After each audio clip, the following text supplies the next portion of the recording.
Hi friends, welcome to Archu vlogs. ఈరోజు వీడియోలో capsicum fry ఎలా చేయాలో చూపించబోతున్నాను. వీడియోలోకి వెళ్ళే ముందు నా ఛానల్ని ఎవరైనా ఫస్ట్ టైం చూస్తున్నట్టయితే ప్లీజ్ సబ్స్క్రైబ్ చేసుకొని లైక్ చేసి షేర్ చేయండి. అలాగే పక్కనున్న బెల్ ఐకాన్ కూడా క్లిక్ చేయండి. ఇక వీడియోలోకి వెళ్దాం. నేను 3 క్యాప్సికమ్లను తీసుకున్నాను. వీటిని ఇప్పుడు చిన్న ముక్కల్లాగా కట్ చేసుకోవాలి.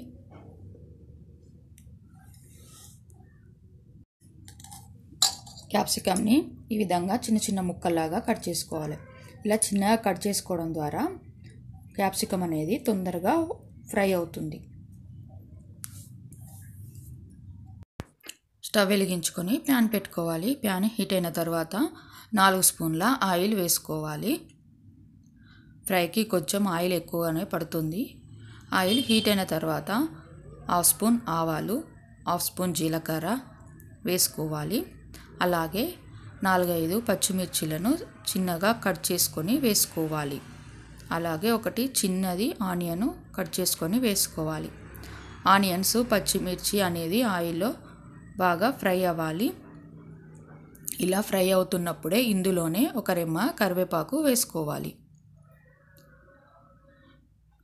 కరివేపాకు వేగిన తర్వాత 1 టేబుల్ స్పూన్ అల్లం వెల్లుల్లి పేస్ట్ వేసుకోవాలి.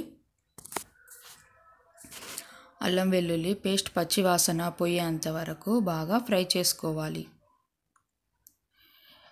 క్యాప్సికమ్ ఫ్రై అనేది రైస్లోకైనా చపాతీలోకైనా టేస్ట్ అనేది చాలా బాగుంటుంది. ఒకసారి ట్రై చేయండి ఈ విధంగా క్యాప్సికమ్ ఫ్రైని.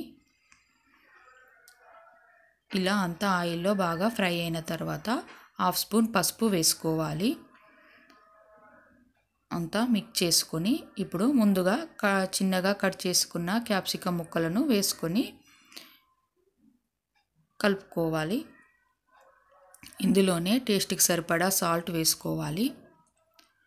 కారం, క్యాప్సికము అనేవి కొద్దిగా ఆయిల్లో ఫ్రై అయిన తర్వాత కారం వేసుకోవాలి. ముందు సాల్ట్ వేసుకుంటే క్యాప్సికమ్ ముక్కలు అనేవి తొందరగా మెత్తబడతాయి. ఇలా అంతా కలుపుకొని మూత పెట్టుకొని ఒక 5 to 10 మినిట్స్ వరకు ఉడికించుకోవాలి. మధ్య మధ్యలో మూత తీసుకుంటూ కలుపుకుంటూ ఉండాలి మాడిపోకుండా ఉండడానికి. ఇలా 2 మినిట్స్కి ఒకసారి మూత తీసుకుంటూ అంతా కలుపుకుంటూ ఉండాలి అడుగంటకుండా. ఇప్పుడు మళ్ళీ మూత పెట్టుకొని మరొక 2 మినిట్స్ వరకు ఉడికించుకోవాలి. 2 మినిట్స్ తర్వాత మూత తీసుకొని అంతా ఒకసారి ఈ విధంగా కలుపుకొని ఇప్పుడు ఇందులో కొంచెం టేస్ట్కి సరిపడా కారం వేసుకోవాలి. పచ్చిమిర్చి వేసాం కదా, కొద్దిగా లైట్గానే కారం వేసుకోవాలి, బాగా వేసుకోకూడదు. ఇలా అంతా కలిసే విధంగా బాగా మిక్స్ చేసుకొని ఒక 2 మినిట్స్ మగ్గనివ్వాలి. 2 మినిట్స్ తర్వాత మూత తీసుకొని అంతా ఒకసారి కలిపి ఇందులో 2 టేబుల్ స్పూన్స్ నువ్వుల పొడి వేయాలి. నువ్వుల పొడి వేస్తేనే టేస్ట్ అనేది చాలా బాగుంటుంది.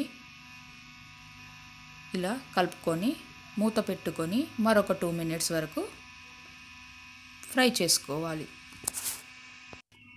ఇప్పుడు మూత తీసుకొని అంతా ఒకసారి కలుపుకొని చివరగా కొద్దిగా కొత్తిమీర వేసుకుంటే సరిపోతుంది. క్యాప్సికమ్ ఫ్రై అనేది రెడీ అయింది. ఒకసారి మీరు ట్రై చేయండి, బాగుంటుంది. ఈ విధంగా క్యాప్సికమ్ ఫ్రై చేసుకుంటే ఈ వీడియో మీకు నచ్చుతుందని అనుకుంటున్నాను.